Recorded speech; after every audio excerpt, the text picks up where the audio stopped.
Sobrang sarap nga ng tulog ko kagabi dahil magdamag nga umuulan. Pero kahit ang lamig nga, hindi pa rin nga mawawala ang electric fan. Akala ko nga ay uulanin hanggang umaga. At akala ko nga ay mawawalan ng paso.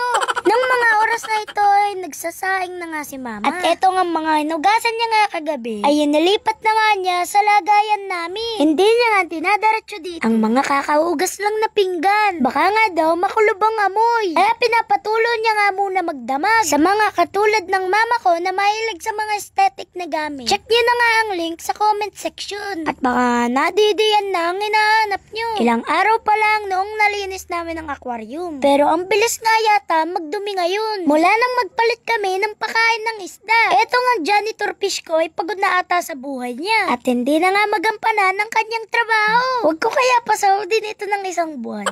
Dati nga, binibili namin pagkain sa kanila yung sa beta. At eto nga ang pinalit na namin ngayon. Parang ang lakas nga nila mag-poop dito. Nakatapos na pala magluto si Mama Dian. At higa nga daw muna siya at naalala niya, hindi pa pala naplaplansya ang mga uniform ko. Napunasan na nga ni Mama kagabi itong sapatos ko. Pero ang dumi pa din nga daw tignan. Kaya pinahidan niya nga din ito ng shoe shiner. Eto nga mga gamit ko ay pinaayas niya na nga sa akin kagabi bago nga ako matulog. At inayos niya din nga ulit kaninang umaga. Dahil tinanggal nga niya dyan ang mga nadurog kong crayon. Nadurog nga ang mga yan dahil nasasandalan ko nga ang bag ko. Nakita nga din pala ni Mama itong DIY na singsing. May nagbigay nga lang sa akin niya na grade 5 ata o grade 6. Hindi ko naman nga siya nakita sa personal dahil pinaabot nga lang niya ito sa kaklase ko. Uy, di pa ako ready. Ba't naman nagpro-propose yan? Nyaro! Fast forward, maliwanag na nito. Eto nga, as usual, tinutulungan na nga ako ni Mama para nga mas mabilis ang paggayak ko. Sakay na nga kami nito sa tricycle. At hikab pa nga ako ng hikab diyan. Ang aga ko naman nakatulog kagabi. Pero parang antok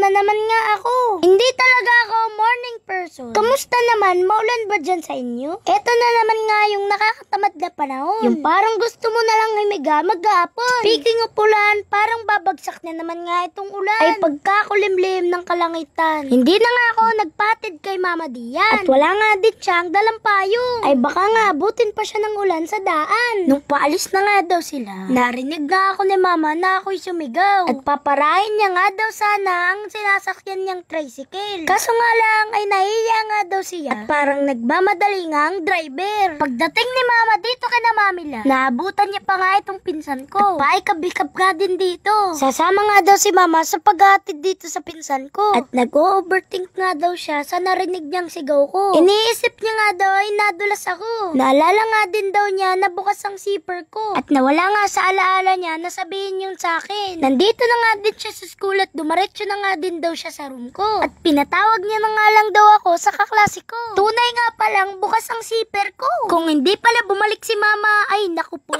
Tinanong niya nga din daw ako kung bakit ako sumigaw kanina. Hindi nga ako nadulas, pero sumigaw nga ako dahil umambon. At nagulat nga ako kaya tumakbo na nga ako ng mabilis. Nakita nga pala ng mga kaklase ko si Mama. At naglabasan nga sila para sabihin nga na napanood na nga nila ang sarili nila sa vlog ko. Tuwang-tuwa nga sila at todo kaway nga sila sa camera. Yun lang. Huwag kalilimutan mag-follow, like, and share. Salamat sa panonood.